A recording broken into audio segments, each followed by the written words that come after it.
Good afternoon or good evening, folks, and welcome to episode 215 of the Sticks and the Six podcast. Fortunately, nobody was with us right off the hop for the technical difficulties we had to kick it off here. But as always, I'm your host, Andrew Forbes, here with my co-host, Peter Barricchini. And Peter, it's going to be a one of those doldrum episodes where we kind of touch on the lowly Leafs. And it's been a while since we've talked about the lowly Leafs. But the Atlantic, it's close. Still in the Atlantic, it's close. But there are some teams that are starting to run away with it. As you mentioned before we got on here, the U.S. Thanksgiving kind of deadline for playoffs and all that is coming up very quickly. And there's not a lot of good to take from the Toronto Maple Leafs thus far this season. But before we get into all of that, big weekend down in Toronto.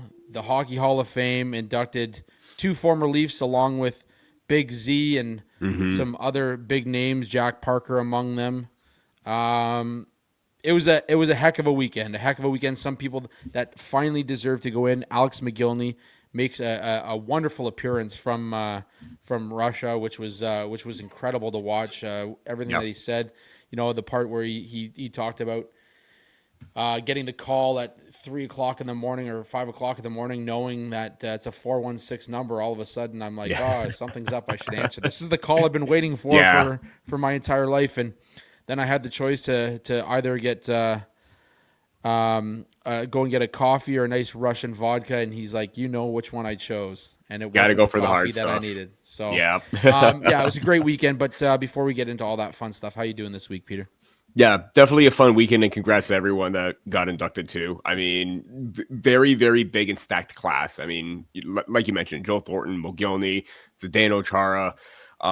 You look at Jack Parker, what he's done for Boston University, Jennifer Botterill, Brianna Decker. It was great accomplishments for what they did throughout their career and finally being recognized for it. So congrats to all of them as well. And yeah, it's aside from the positivity and, the lighter side of things with the Hall of Fame induction, trying to, it's bad enough that it was just like a week after the Blue Jays lost in horrific fashion in Game 7 that now everything's fallen back to earth and now everyone is focusing in on the Leafs, and it has to be at the worst possible time for them to be playing the worst kind of hockey right now. So the week itself has been extremely rough. We're all trying to figure out, and I don't know if you've obviously you probably checked the timeline of Twitter, but man, everyone is trying to find out what's wrong with this team. Analysts on mainstream media, I was even watching Overdrive, what's wrong with this team? How do you fix it right now? What is going on? What more do you need to do at this point? Because the head coach has already come out a week and a half before when he saw things were bad with, the likes of New Jersey, the Columbus Blue Jackets, their performance there. Saw about the Pittsburgh Penguins, and now you're seeing everything else just progressively get worse. So it's like the last week itself has been pretty rough for them, and it's been pretty rough to watch overall because obviously you kind of felt that maybe they could have taken a step back, but right now this is beyond bad. This is you're going into full-on DEFCON 1 situation where you got to start hitting the panic button right now. And if you're Brad Treliving, you got to find reasons. If you're Craig Berube and the players, you got to find something positive and take from it, but there's hardly anything right now. I hate the narrative that's going around that it's and I hate to bring up the name because we said we weren't going to talk about him throughout the season, but I know where you're going with I hate the narrative that it's because they miss Marner, because I do too. The Leafs have, I believe, one of the top 3 total goals this season. It's just they've also given up the second most goals in the league right now, and so the most actually I think it is right now. Is it the most now? I believe it is. I'll double maybe after that Boston Game 5, another 5 spot, but double check that stat. Regardless, it's tied for the most goals with Nashville, 65 against. Sickening. And it's goaltending. It's goaltending. It's defense. It's play in your own zone. It's neutral zone. Everything. And we're gonna get into all the odds and ends here in just a moment, but to give you kind of an overview of where my mindset is, because one, I think somebody needs to check on Steve Dangle. Somebody needs to check on Steve Dangle, Oh, because I don't yeah. know, like if you watch his LFR videos, like, I don't know how much more he can take it, man. man, beauty stash. I'll say beauty stash Oh, here yeah. in November, but that poor man, Hmm. is. I'm worried. I'm worried that we're gonna have to do a health check at some point and just make sure that the old ticker is still going. Because Steve, we hope you're doing okay, man. yeah, We Steve, really we're do. with you. We're on this train with you, man. We're on this train with you. Um, anyways, but I want to say my mindset here is there's two sides of this story. Okay, so there's Hmm. one where you can be, extremely worried about what's going on, and that you got the Calgary fans on social media right now saying, we tried to warn you about true living. I don't think it's at that point yet. It's obviously worrisome, knowing that they're right at the bottom of the Atlantic, but we saw how quickly Detroit climbed and fell in that Atlantic division. It's Yeah. it's doable, right? There's a lot going on in that Atlantic, team by team. And it's only a Um, 5 point gap between the Maple Leafs and first. So you yeah. get on a heater, and let's say Montreal goes 1-2 in 3 games. That can literally be a difference maker from you gaining some ground right there. So my other point on this is that the Maple Leafs haven't had their full team Hmm. for one game this season. Fair. Yeah. Fair Tanev's been enough. out. Lorentz has been out. Lawton. Lawton's been out. Joseph Wall is starting to Matthews make has his been way off. back. Joseph Wall's been out. The goaltending last season was made on the back of there being a 1A 1B. And Hmm. this is not a shot at Hildeby. He's not ready to take that role on, which is fine. We all know goaltenders tend to develop later in their careers, but you had Joseph Wall, who was on an absolute heater last year. You Hmm. had Anthony Stolarz, who played out of his mind last year. And now Stolarz is injured and Wall's making his way back. And you still don't have your team. You don't Fair. have a full team. So forget the idea that, we're making excuses here. It's not an excuse. You got to win games regardless of who's in the lineup. But maybe your biggest water bug this whole season was Easton Cowan, and you sent him to the AHL because you wanted to avoid waivers. Yeah. That was your best player over like a 3-game span. He was in the face of his opponents. He was racking up a couple points here and there. He scored his first goal. He starts to get momentum in the lineup. And personally, I think the handling of Easton Cowan's thus far this season and this is on Craig Berube, has been awful. It's been poor. Yeah. It's been awful. This is realistically, this is your top prospect. This is a guy who, you had all this hype coming in the preseason. You were saying how great he's been, how hard he's working, how much he's Praise his adding to the lineup. north-south game. You praise his praised him. intensity. You And praised him. what are the Maple Leafs lacking right now?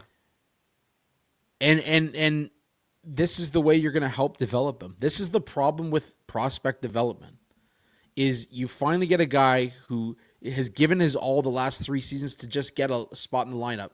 Finally does, play some consistent hockey, and he's back down in the AHL. And I get it. Don't get me wrong. I get it. The whole idea of he was waiver exempt, I understand it. But there's still no excuse for this is how we're going to handle our top prospect. No, and to me that's kind of fair. Yeah, it's probably some telemarketer that I'm hearing right now, so I'm just going to completely ignore that right now. Do you need your ducks clean? Oh God, man. Oh, if I could answer a call right now live on the show, I probably would have done that just to like put them in their place. But yeah, I mean, it's kind of fair because you know what? After that game against the Pittsburgh Penguins, because he scored his first goal that game, right? 5-2 win. Mm-hmm. Sorry, Philadelphia Flyers, 5-2 win. That's when these last 5 games have proven to be the worst 5 games ever since Easton Cowan got sent down. And I guess you could say it's coincidence, but it kind of feels like you got to give Easton Cowan another shot right now. especially now with another injury to Lawton. And now with Matthews gone, you're possibly going to have to play Cowan right now. They're going to have to bump up Johnny Tavares to the top line. It's the Maple Leafs are in a weird spot right now, and I kind of agree with you in terms of goaltending, how like they feed off each other. I just find one little flaw with the fact that Stolarz needs Wall and Wall needs Stolarz. This happened last year at the beginning of last season where Wall wasn't feeling well, and Anthony Stolarz had a strong start to last season. Even when Stolarz was injured and Joseph Wall took over, and he was out for like about 2-3 months. Joseph Wall played well. Again, some hiccups here and there, but when he needed to be relied on heavily, he was relied on.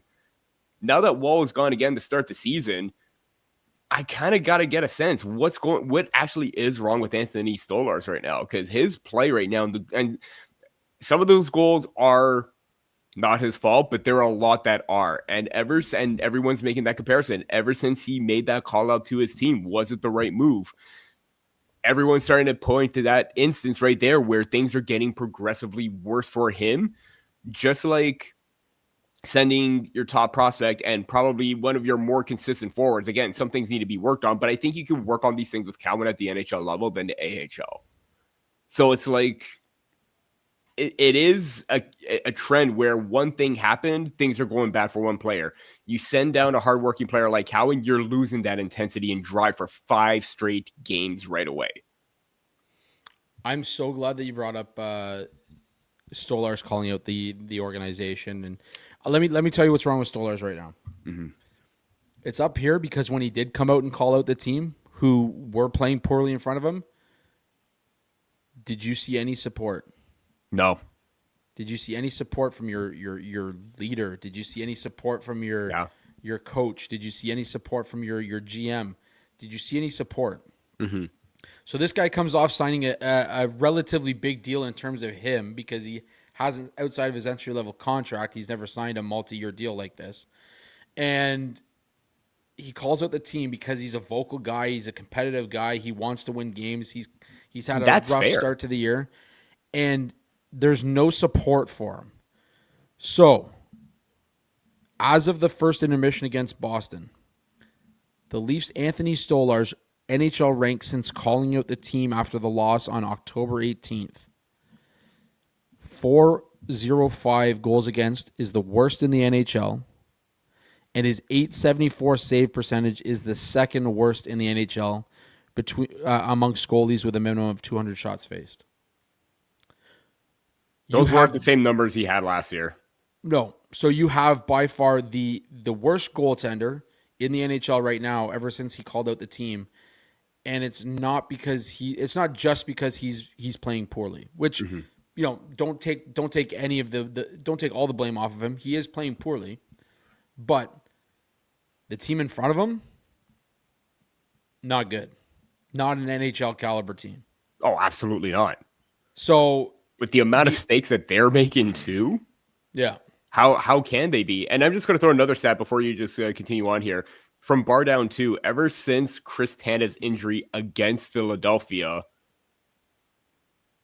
the shots against or shot totals for their opponent have been staggering. 13-3, and that's after Tanev had left. 37-20 against Pittsburgh. 24-19 for Utah, 39-33 for Boston, 47-20 for Carolina. I'm pretty sure we're going to get to that game because that was probably the worst, most pathetic effort we've seen. Let's take it even a step further here. Let's take it a step further because we're talking about the defense now, anyways. Yeah, we're into that talking point here where we're talking about the blue line.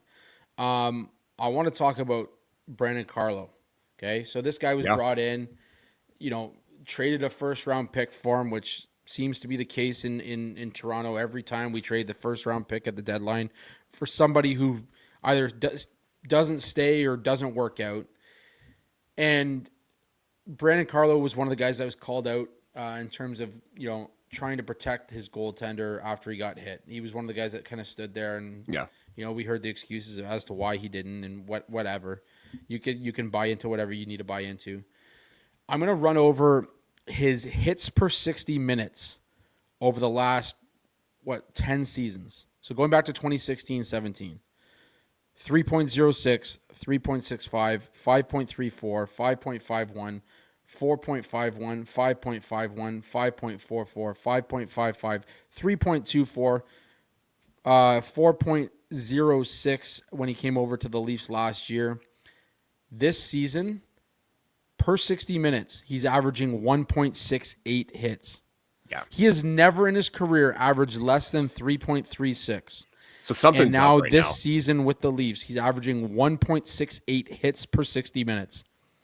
You don't Brandon drop Carlo, by that- 4 or 5 hits per game or per 60 minutes out of the blue when you've been known as a shutdown physical defender yourself. Brandon Carlo's your guy, right? Like He's supposed to be, this is what you went out at the deadline to get.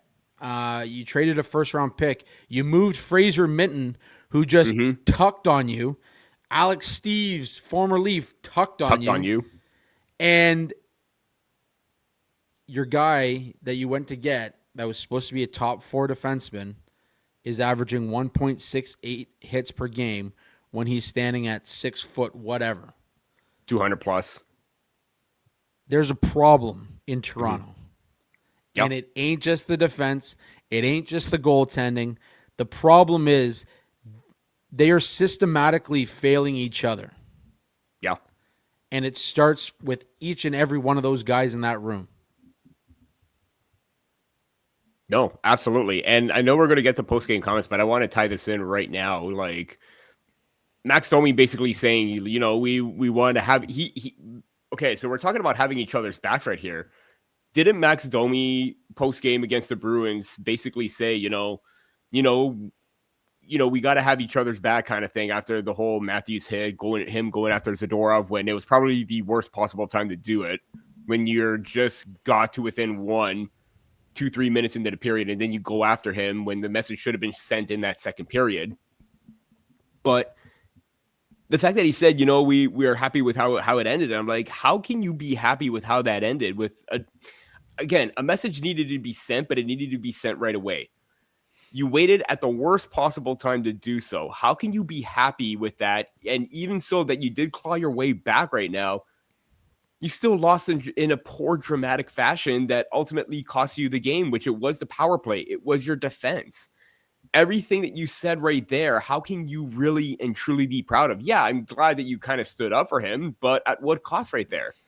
Again, when Matthews was hit, whoever was on the ice that has the best opportunity to challenge Zadorov, even if it was Max Domi, or even if he had come on quickly after Matthews went off and he went after Zadorov, I would have been fine with that. Send that message.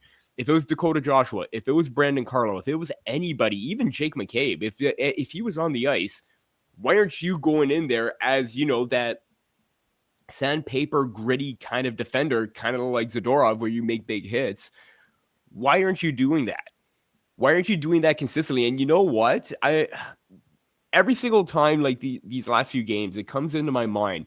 And it's Paul Maurice in that series against the Boston Bruins where Florida's down, and he's laying into them, yelling them at them, dropping F-bombs, saying, you're making the pretty plays. Hit the F out of them. That's the kind... Okay, everyone wants to try and emulate the Florida Panthers with that hitting, aggressive, in-your-face style where you pressure, you're putting on the pressure, you're being physical. If the Maple Leafs are truly trying to replicate that, then why the hell are they not hitting everything in sight? And they're not being angry that the fact that your captain was just taken out right then and there. And what's staggering to me is this season, the Maple Leafs have the 4th most hits in the league with 413. But it's the intensity, it's the anger, it's the frustration of certain situations where they always turtle, and that is what pisses me off. That's what pisses you off, and that's what pisses everybody else off in this whole entire fan base, where you can make a light board hit, but the fact is, when you go in to attack the puck carrier, you peel away. Finish your check. If that's the mindset you're going to play with, then you got to start doing with it. Otherwise, you're just going to be the same old Leaf team where you're going to be all offense, which is good, but now you're losing your defensive structure. You're losing that intensity. You're losing that aggressive nature with the defense to put pressure on them on the entry, which they're basically gifting them like Halloween candy right now. Yeah, the rest of the league just didn't get the memo that love taps now count as hits. That's why the Leafs are leading the league or second in the league.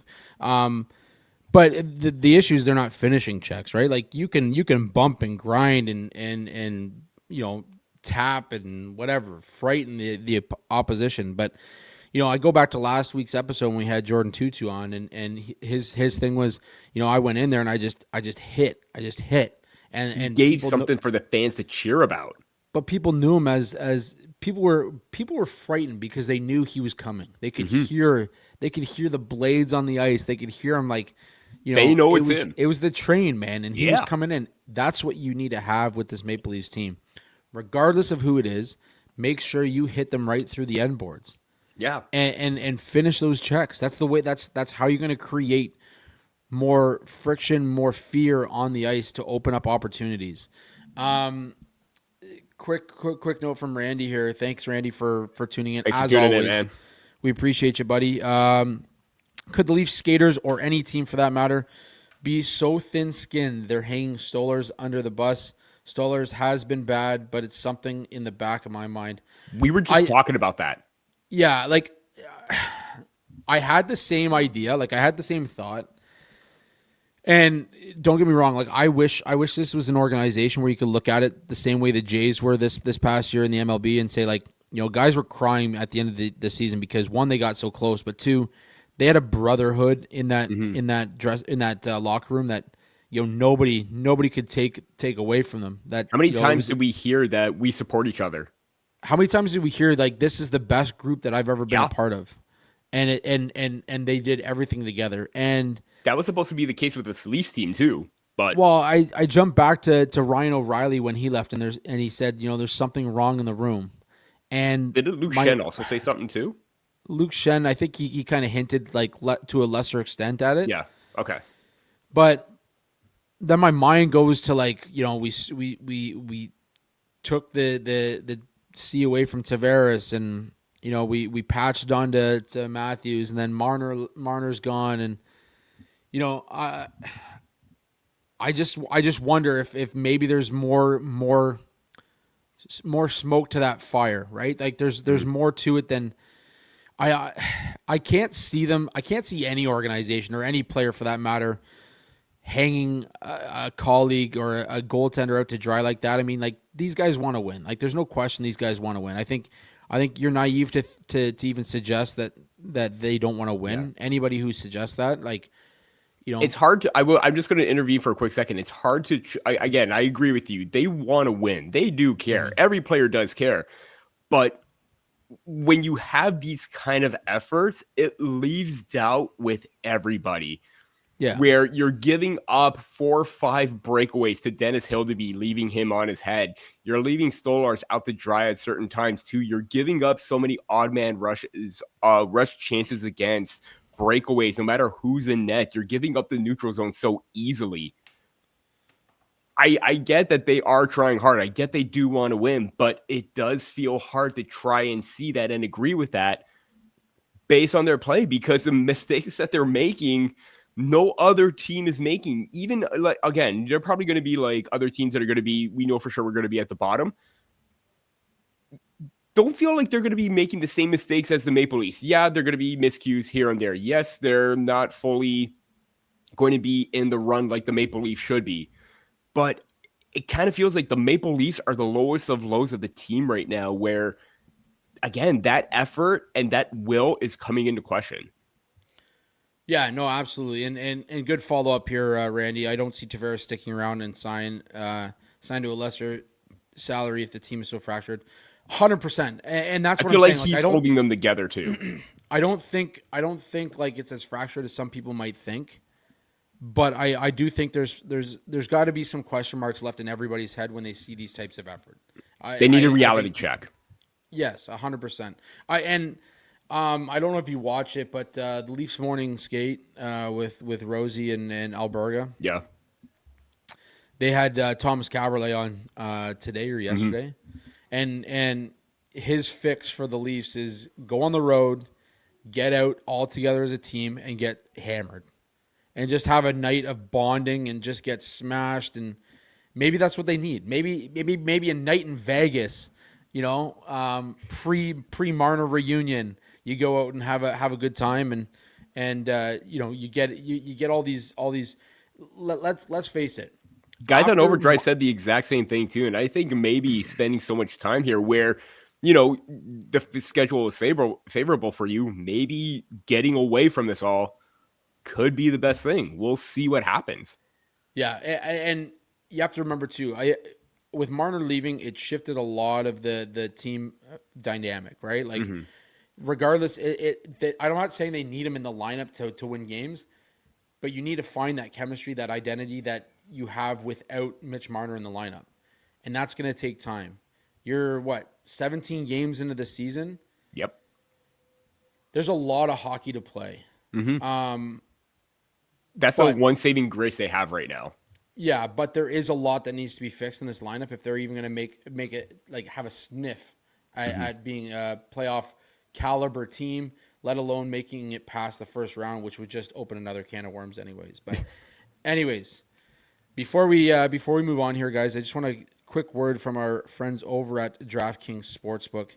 Hockey is back, and this season, DraftKings Sportsbook, an official sports betting partner of the NHL, brings you all the speed, skill, and non-stop action you love.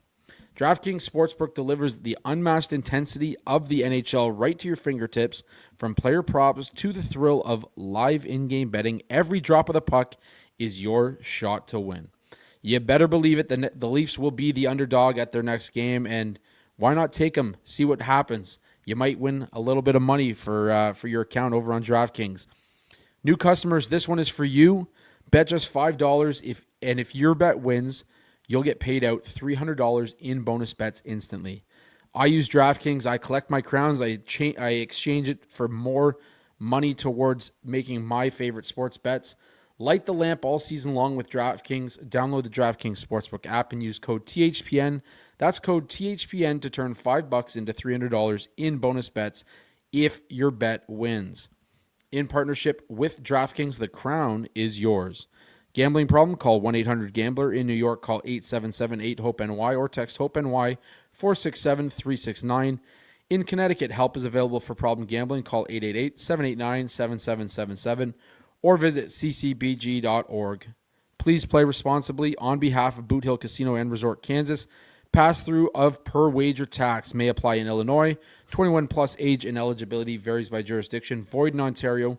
Restrictions apply. Bet must win to receive bonus bets, which expire in 7 days. Minimum odds required for additional terms and reasonable gaming resources. See dkng.co/audio. Limited time offer. Copyright NHL 2025. All rights reserved. Yeah, I mean, we touched on the defense. I think one, we know Tanev's out, which has hurt the team, or he has been out, hurts the team. Carlo just not playing like Brandon Carlo for whatever reason. Morgan Riley's actually had a great start to the year. He's never going to be your top defenseman, but him getting back on the board has been important. Oliver Ekman-Larsson has played kind of that Oliver Ekman-Larsson game now. I thought he's been their better defender all year. I think he's been one of the best ones. Yeah, I think there's no question that OEL has done his job.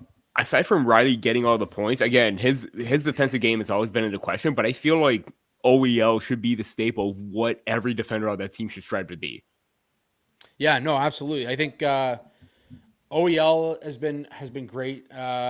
He's been consistent. The two that, I mean, Philip Myers has been Philip Myers. Like, I don't know what everyone's expecting out of him, and Simon Benoit has been nothing but disappointing so far this season. I think he's been the guy that maybe they should have sold high on a few years ago and gotten what they could have got before they signed with that deal. But I was about to say, what do you think about those two? And because I'm working on this right now. How do you feel about like bringing up guys like a Henry Thrun or William Villeneuve? Villeneuve, give him the opportunity. Yeah, I'm all over that. I saw it on X the other day. Somebody mentioned it. I'm like 1,000%. I feel like he's paid his dues. He's progressed very well. Again, he is like on the older side, but the Maple Leafs need offense. What do you have to lose? Yeah. What do you have to lose at this point? There's no trade coming in. No. I'll be hard pressed, or I'll be shocked if Tree gets another top 4 defender that has puck moving abilities right now.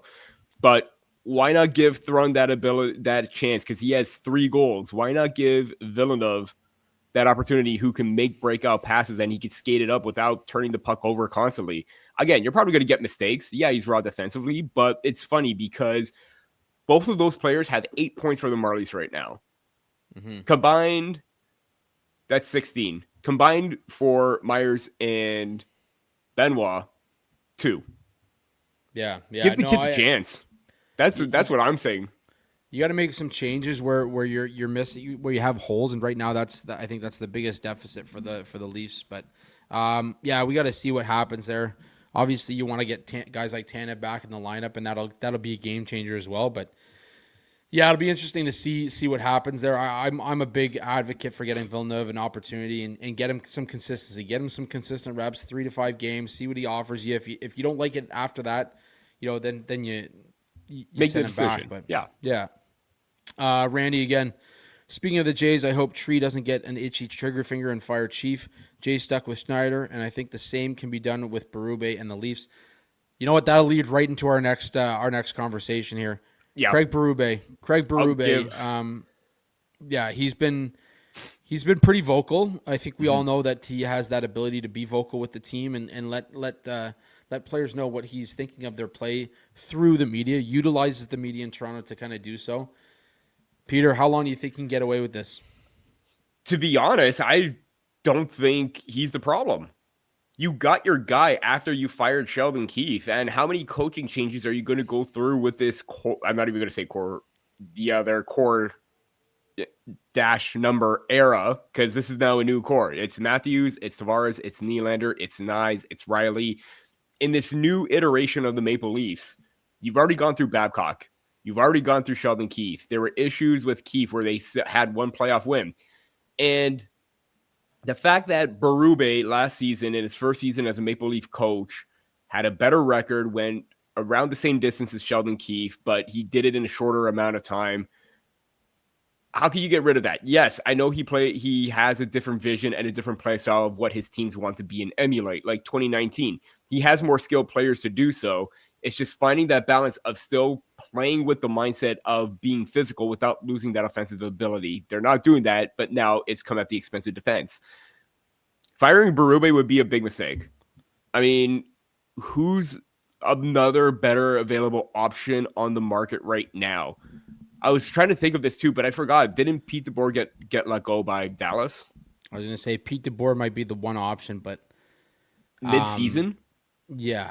I just can't see it. And again, Berube is fiery. He wants the best out of his players. And we've talked about guys like how Braden Shen talked up Berube coming to Toronto. We talked about Pietrangelo talking up Berube when he was in Vegas, or still with Vegas.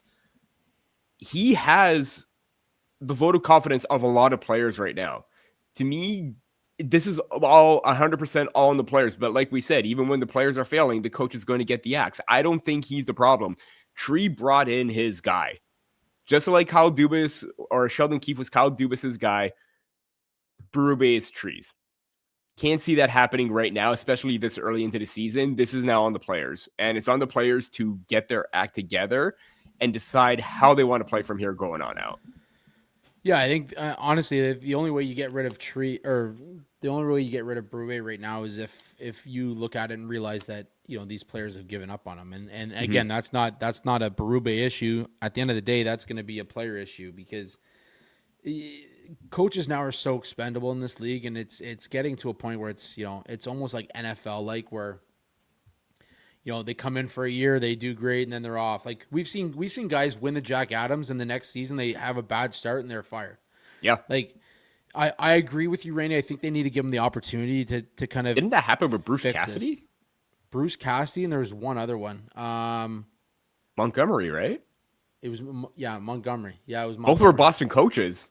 Yeah. So, anyways, I think. In Toronto especially, any big market like this, you need to use the media to your advantage, and I think that's what he's doing. He's not calling any individual players out. He's making it a team issue. The team's not playing well. The team's not doing well in our zone. The team's not drawing penalties. The team's like he's making it a team issue. And Yeah. like the one time I would argue otherwise is when he says, our goalie needs to step up as well. Well, yeah, I mean, unfortunately, you're the only one in between the pipes. Yeah. And if you had a bad game, you had a bad game. Everyone's going to see it, and everyone's going to call you on it. So that's definitely one of those things where I think you got to ride this one out this season and see where it goes. Yep. See where it goes. Like if you're terrible, you have a protected first round pick. If you turn this around and you're in good shape come playoff time, then all of a sudden you're not even talking about the beginning of the season where you went 8-1. Like it's that type of season for the Leafs right now, and I think that's kind of where they're at. And I agree with you. I think they need to hold on to Chief and see what he can do to turn this around for them. But I was about to say, you mentioned that top 5 protective pick. We've already talked about what the biggest concerns that are pushing the Leafs right now. Do we want to talk about that? Again, way too early to talk about this, but worst case scenario. It's never too early to talk about this. Are we going to talk about Gavin McKenna or the potential of getting someone other than McKenna if we get a top 5 pick? Man, I mean, you're a prospect guy. You're a rankings guy. There's some conversation that Gavin McKenna might not be the first overall pick this year either. I've heard them. There's some rumblings. I'm not saying us. I'm saying there's been some rumblings. I've heard those same rumblings before, and I say it's Gavin McKenna. Like I can't. Come on, we gotta stir the pot here a little bit. Okay, you know what? Let's stir the pot. Let's go Ivar Stenberg, number 1 then. Ivar Stenberg. Yeah. Hopefully McKenna falls to 5 and the Maple Leafs, get that pick. Yeah, that'd be wild. It's funny too because the Ottawa Senators are supposed to have that 5th overall pick, but they forfeited it. So there's a chance where obviously that pick doesn't mean anything for them, but in a world where, let's say, the Maple Leafs have that terrible season, even when Colorado was kind of good and they picked Cale Makar, what if the Maple Leafs get a Keaton Verhoff? 6'4", 208, right-handed defender. That's kind of where I was going. He already has 4 goals and 6 points in 10 games. So this guy's thinking offense, but he's a really physical guy too. Yeah. Again, Stenberg, do you want a capable, smart winger that could complement Auston Matthews? And he's playing very well right now in SHL. And I feel like he is close to pro ready because of the fact that, 12 points in 17 games. That kind of feels like a guy who's found his footing with pro players already. Do you go with someone else, like a winner, or not a winner, but a strong two-way presence like Tynan Lawrence? Do you go Ethan Belchess, who has that power forward size? Put him underneath Matthew Nyes in the future. You got a lot of options right now. Listen, well, I would love for the Leafs to get a top prospect, like a top prospect. Mm-hmm. And this is the draft to do it. Like, there's a lot of talent at the top of this draft. This is going to be an incredible draft. Absolutely. Who just didn't foresee the Maple Leafs being this bad in another good draft, just like it was in that Taylor Seguin draft where they gave up that pick for Phil Kessel. Yeah. Yeah. And I want to believe that the Leafs won't be there when it comes to the top 5 pick. I want to believe that they're going to be in a spot where, they've acquired the assets they need to be competitive this season. Under Berube, they turn it around, they fix it. We mentioned off the top of the show, it's a 5-point difference right now with the Montreal Canadiens. But I mean, the potential that it could be a top 5 pick is just it reminds me how tough of a season it could be. Like, we went through this to get Matthews, and it's going to be tiresome if that's the case. It's going to be exhausting. The media is going to start pushing guys out of town. And then, it's going to raise a lot more stink than it will. It's going to snowball everything. Yeah. Yeah. No, I do agree. Is a top 5 pick worth the headaches that are going to come with it? is Yeah. basically my main question. I will Randy, say this too: if it's not top 5 and they still miss it, it is really difficult to miss out on possible guys like Ryan Lynn, right-handed defender, Xavier mhm, Villeneuve, Lane Hudson-esque type mobility and skill, Mathis Preston, Adam Novotny, Carson mhm. Carrolls. Those are big guys that could boost a prospect pool very, very well. Absolutely, absolutely. Randy McKenna. Oh Lord, talk about McDavid coming to Toronto. Hey, let's discuss a straight up swap of McDavid and Matthews. No, I'm just joking. I'm kidding. I'm kidding. It'd be I pointless. It'd mean, be pointless. McDavid still got 2 more years left. He's already given Yeah, that ultimatum to Edmonton. they got to So, figure it out. They got yeah, to figure it out. They got to figure out just like what's going Toronto. on. Got to figure I'm it not out. gonna even. I'm not talking McDavid for another year and a half. Then we'll start talking. Then we'll start talking McDavid. Let's see when he actually starts to make the decision.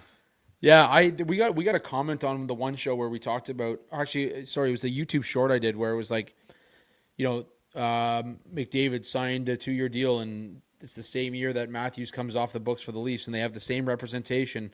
Could it be? And somebody wrote on it, was like, why even raise that question? Yeah. I'm like, okay, I'm making the connections. It's What just, if? again, coincidental. What if? Like, anyways, yeah, I like the Leafs top 5. Like, they have it as a protected pick because it's the Gavin McKenna Hmm. draft. But I'd like to think that they're not going to be at a point where they have to make that selection. You shouldn't have to rely on a 17, 18-year-old phenom to try and come in and save the team once again, because a lot of these players have already gone through that, right? Yeah, And yeah, it's tough. 100%. I don't think Morgan Riley wants to go through it all again. I Yeah. don't think Tavares wants to be there to go through it. Auston Matthews, like, this is a guy who wants to win. Like, I think he needs to win. And the Leafs have to find a way to help him get there. So, anyways, I think we got to close it out here with one more thing. But before we do, just a quick note from our new sponsors over at the Hockey Podcast Network. Rakuten. The holidays are here, and that means it's the most wonderful time of the year to save with Rakuten. Use Rakuten to stack cash back at your favorite stores on top of holiday sales. That's savings on savings. With Rakuten, you can get cash back on gifts for everyone on your list, from toys for the kids to kitchen gear for the person who loves to cook to electronics for everyone.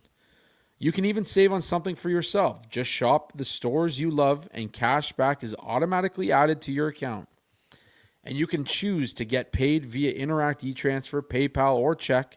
Join for free today and get a new member bonus after minimum qualifying purchases. Just go to Rakuten.ca, download the app, or install the browser extension. That's Rakuten. Terms and conditions apply. You can use it at many stores, including Adidas, Old Navy, Best Buy, Sephora for the ones you love, Lego if you're into that, and Dyson. Make sure you check out Rakuten. That's Rakuten. Terms and conditions do apply. Okay. Lastly, I mean, this is the kind of the biggest question mark right now, right? This is what we're really talking about. What is the main concern with the Toronto Maple Leafs 17 games into their season? It's the simple plays. The simple plays that are killing them, the breakouts, the 2-foot passes at your own blue line. Again, there are many things that are a major concern with the Maple Leafs right now, but the fact that you're making all these plays in the neutral zone and you're giving up these quick transitional rush opportunities, that to me is most concerning, because this is a defense and this is a team that literally is roughly the same as last year. Yeah, you have more depth forwards, you lost Marner, but the defense is still the same. There's no way that this defense has lost its way on how to properly defend and play a shutdown style game and quickly transition up in the span of 4 or 5 months, ever since they, like, from the summer till now. There's absolutely no way. But it is still deeply concerning that for 3 straight games, or sorry, no, I'm going to say 5. Pittsburgh, Utah, Boston, Carolina, and Boston again for 5 straight games. It's the exact same things that have killed them. And again, and I said that game against the Carolina Hurricanes, the worst game I've seen all year, where you only mustered up 10 shots through 40 minutes, where you're up 4-2, and then you get outshot 40 to 45 shots in that game. That to me is very pathetic. And the fact that they've just been giving up everything, giving up the middle of the ice and just handing the puck over to their opposition, I know that that's not this team, but they need to be better with their decision making. They need to be better with how hard those passes are and who they're connecting with. That to me is the biggest concern. Yeah, no, absolutely. Bubba, what's up? Not playing as a team, 100% they're not playing as a team. That's got to be one of the biggest concerns. Goal scoring is not the concern, right? Like that's probably one of the things that we can look at and say, you know, the Leafs have got that under control for the time being. Obviously some of that might have to be sacrificed for, you know, for some of their back end play as well. But I mean, you got Tavares with 9, you got Matthews with 9, you've got Nylander with 8.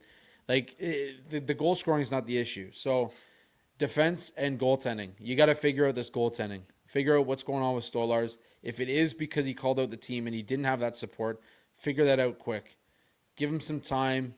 Bring in a sports psychologist. Whatever you have to do. Even hash it out with the team. Yeah. Closed door meeting. Figure it out.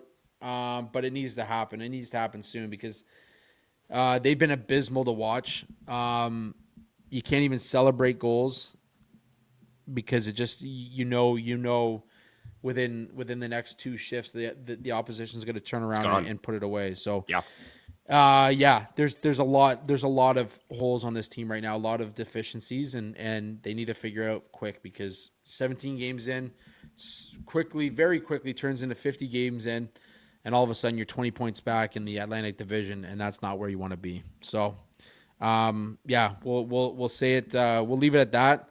Not the last thing. One more thing I want to talk to you about. And I did a short on this on our channel. But the other night, David Pastrnak, under a minute into the second period, goes out and scores, makes it 5-1 or 4-1, whatever it was, 5-1.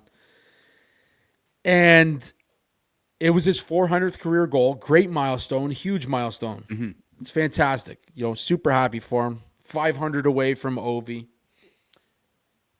And the bench clears in Boston. The goalie comes down from the other end to celebrate this milestone with David Pastrnak. I want to know, professional or petty? Petty all the way. One, that should have been too many men on the ice. And I only say petty because you're still young into your career. Like you said, great milestone, 400. Did anybody come off the bench for Ovi when he hit, 4, 5, 600? I don't recall that. If there is a video or something out there, then please correct me. But I do not recall that. Difference between that and Ovi, he tied a record that has been untouchable for decades. He surpassed a record that has been held for decades. That is the only exception where you make it actual big record-setting performance.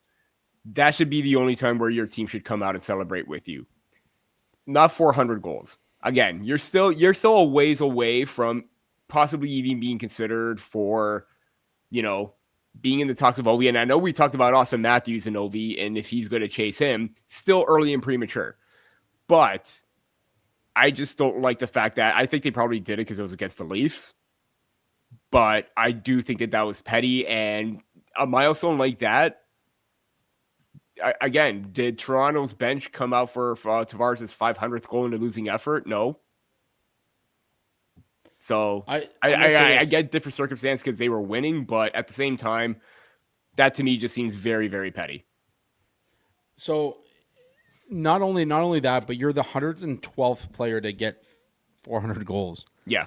I can guarantee you're the only one where you're the only one that the entire bench is cleared to celebrate the 400th goal of your career.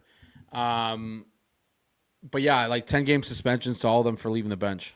Like you want to be petty. Let's get petty. Case in point, David Clarkson. I just like, what was the point? What was it was he at scored the end a goal. Of the game. Yeah, at the end of the game, fine, celebrate it by all means. But like, you're less than a minute into the first period or second period of the game, and you cleared the bench to celebrate a milestone goal. So, like, are we going to start doing that for first ever goals? Are we going to start doing that for 200th goals? Are we going to start doing that for 300th goals? Like, I mean, heck, you can call like a participation medal right there if you do that. Yeah, you can call 250 a milestone. I just like it was so like juvenile to like celebrate you didn't need 400th goal that way. No. Like, especially the goaltender skating down from the other end to celebrate the goal. Like, like I don't know. Anyways, I will note that with Matthews' nine goals this season, 2 in the preseason, we are up to 1,650 in our donation for the Princess Margaret Hospital in cancer research.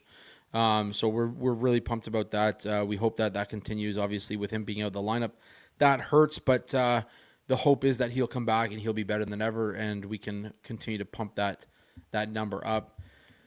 Outside of that, Peter, I don't have much else. What are you looking forward to this week for Leaf hockey?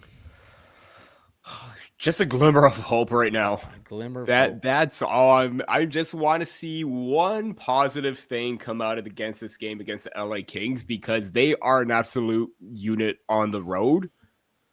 So what better way to get any form of confidence whatsoever than beating the best road team right now, or one of the best road teams right now?